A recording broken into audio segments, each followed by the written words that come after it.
In the world of big business, there is one woman who inspires great fear and awe. I wanted to have you on a podcast, and Apple asked us not to do it. The FTC's back in that role of torturing all the companies that America likes. The business community feels that the FTC is waging a war against us, and it's time to fight back. That woman is 34-year-old chair of the Federal Trade Commission, Lina Khan. As FTC chair, Lina Khan has become public enemy #1 for the corporate establishment. But here's an interesting twist. She's also simultaneously managing to bring together an unlikely political alliance from both sides of the aisle. You are a brilliant woman with a tremendous ability to impact how consumers are going to interface with the digital world. One of the outstanding members of the Biden administration, and that is Lina Khan. I look at Lina Khan as one of the few people in the Biden administration that I actually think is doing a pretty good job. So who is Lina Khan, and what is it about this young FTC chair that makes corporate America shake in their boots, all while uniting politicians like Matt Gaetz and Bernie Sanders?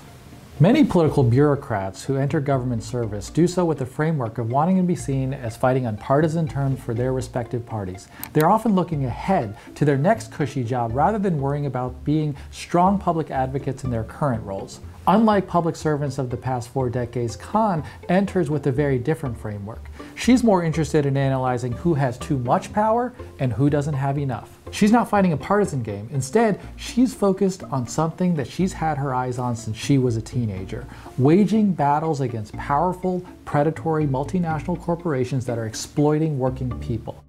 I was thinking back to 2004, young Lina Khan writes about Starbucks at the age of 15.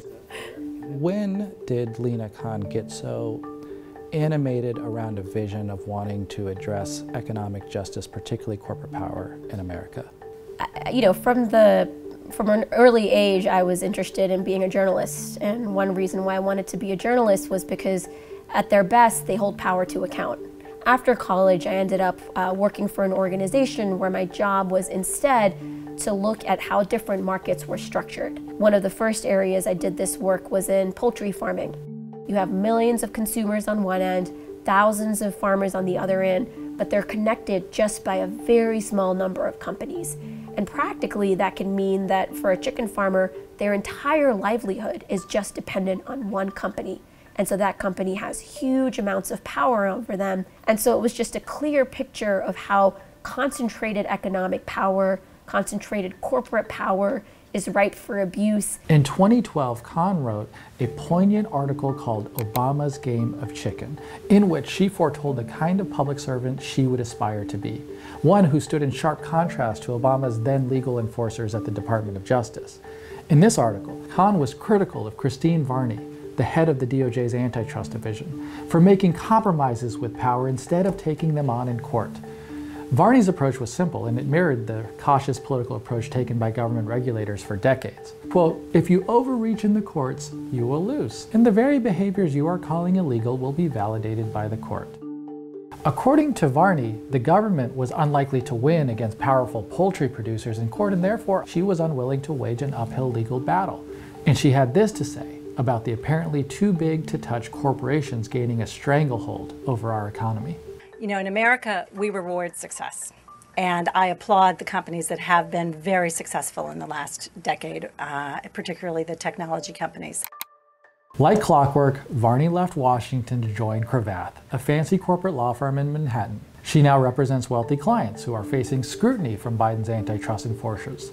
Corporations such as Paramount, Epic Games, Imperial Sugar Company, and Illumina, to name just a few. 10 years after writing her article, Lina Khan was chosen by Joe Biden to head up the FTC and has since been making very different judgments on behalf of the public interest. When we spot an illegal merger, we won't hesitate to act, because if we don't do our job, the American people will lose out. By going to bat for people against predatory corporations that are extorting America, Lina Khan is animating a form of populism that transcends party lines, one that is not Democrat versus Republican, but corporate monopolists versus the people. For most people, their day-to-day interaction with power is not necessarily with their government, but it's in our economy. And at a fundamental level, if we care about having real liberty for people, real democracy for people, we need to make sure that they're able to feel free, not just in our politics when they go to cast a vote, but also in our commercial sphere. Khan is putting economic justice at the center of the FTC's policymaking, returning the agency to its roots of fighting monopolies and standing up against big business interests. I mean, all the way back in 1890, you had lawmakers talking about how the railroad monopolies and the great trusts in the sugar industry and the steel industry were abusing their power in ways that was bad for workers, that was bad for farmers. And they said we need these antitrust laws to protect Americans from concentrated economic power. There have been tools on the books for a long time that our government has not used aggressively and used assertively. This administration has made clear that we are breaking from that past and from that history. And we're going to use all of the tools and authorities that we have to do our job. And use all the tools they have in industry after industry. Instead of focusing on just one area of the economy to unrig, Khan has chosen to go to battle with big pharma, big oil, big ag, the military-industrial complex, giant semiconductor chip companies, housing giants, big tech, credit card companies, mega grocery chains, auto dealers, private equity firms, and on and on and on. To understand the power of these enforcement actions, let's dig a little bit deeper. Take big pharma. The modern inhaler was invented in the 1950s, but in America today, millions of Americans still pay hundreds of dollars just to get an inhaler that they rely on to be able to breathe. Our team took a closer look and we realized that these inhaler companies, in some cases, had been claiming bogus patents for parts of the inhaler that really shouldn't have been patented. So we sent them letters challenging those patents, saying that those patents were unfairly blocking out competition, blocking out generic, cheaper options. And in response, a whole set of companies ended up delisting their patents and announcing that starting in June, they're going to cap how much any American pays for an inhaler to $35. Pharma is hardly alone. From drug prices to junk fees, those unnecessary charges on ticket prices and airfares that seemingly come out of nowhere, Lina Khan has used her rulemaking authorities to save Americans money whenever and wherever she has the authority to do so. Junk fees cost Americans over $90 billion a year. Money that corporations are extracting from Americans just because they can. She's even gone after those pesky subscriptions that often keep you paying long after you stop using a service. We've seen too many times companies make it so easy to sign up, but then when you try to cancel, you have to go in person, you have to make a phone call, but there's nobody there to pick up. And as a result, Americans end up paying tens of dollars or hundreds of dollars a month stuck in subscriptions that they no longer want. Another way Lina Khan is making her mark? She's using antitrust to protect workers. Earlier this year, Khan instituted a rule banning non-compete agreements in employee contracts, which could raise workers' wages by nearly $300 billion per year. Right now, workers are stuck in place because of these non-competes. And so even if they get a better job opportunity with higher wages, with better benefits, they can't actually switch jobs. In using her litigation power, she has sued to block what could be the largest supermarket merger in U.S. history, Kroger's $24.6 billion acquisition of Albertsons. The commission alleged that the deal would be bad for shoppers, but also would be bad for unionized workers who in the past had used the competition between Kroger and Albertsons to actually get more bargaining leverage when they were negotiating a contract.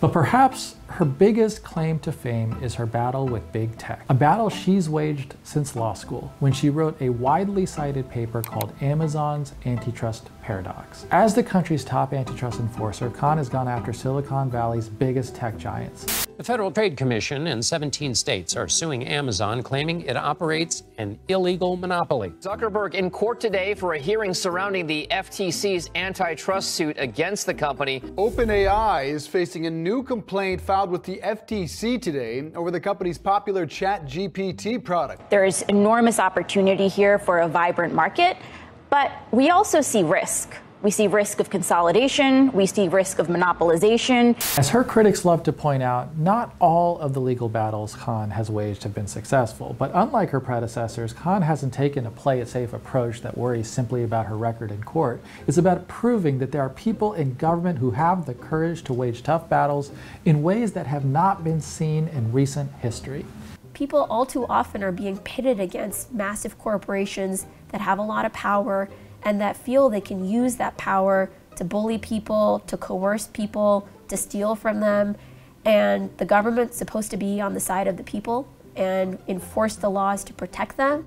Khan has been so steadfast in her approach to litigation that the FTC is now having a deterrent effect, which means that countless corporations are not even attempting to engage in mergers and acquisitions out of fear that their proposed combinations will be deemed illegal. What we hear from senior lawyers and corporate executives is that back in the day, if they were proposing a merger, they wouldn't really think about antitrust risk until the very end, if at all. But now, antitrust is being discussed right at the beginning of when a deal is even being considered.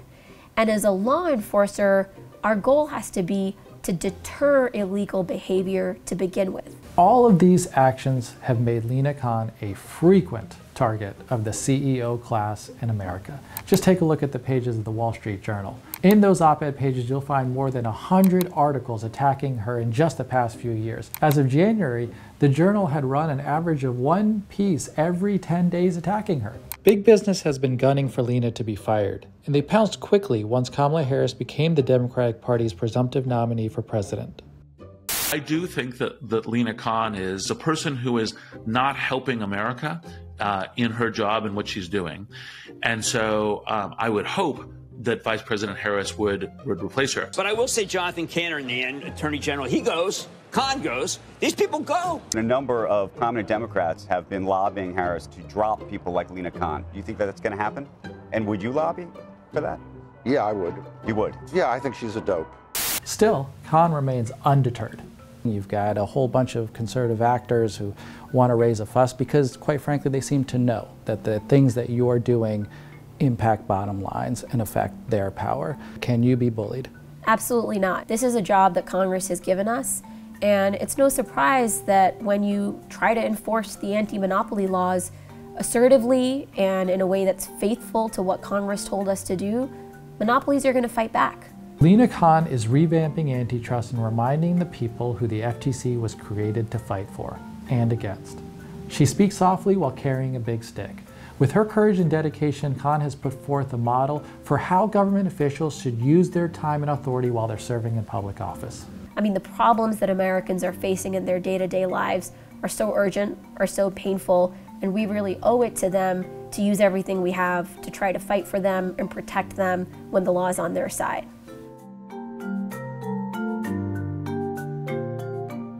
Thanks for watching. Don't forget to like and subscribe to see more videos like this one. And if you ever have any ideas for what More Perfect Union should cover next, please drop them in the comments. Thanks.